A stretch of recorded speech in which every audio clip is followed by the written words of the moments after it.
ആഡംബര കാർ നിർമ്മാതാക്കളായ ഫോക്സ്വാഗണുമായുള്ള കരാർ അവസാനിപ്പിക്കുന്നതിനെക്കുറിച്ച് chief executive Oliver ബ്ലൂമുമായി ചർച്ചകൾ ആരംഭിക്കാൻ പോർഷെയുടെ സൂപ്പർവൈസറി ബോർഡിലെ പ്രമുഖ അംഗങ്ങൾ അനുമതി നൽകിയിട്ടുണ്ട്.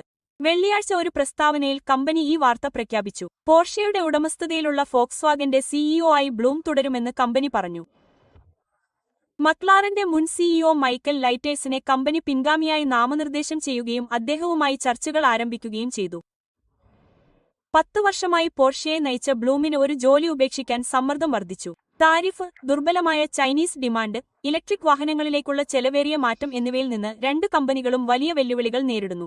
ബ്ലൂം 2 വാഹന നിർമ്മാതാക്കളുടെയും തലപ്പത്ത് എത്തിയതിനുശേഷം ഫോക്സ്വാഗണിന്റെ ഓഹരികൾ 3-1 കൂടുതൽ കുറഞ്ഞു. അതേസമയം പോർഷെയുടെ ഓഹരികൾ പകുതിയിലധികം കുറഞ്ഞു.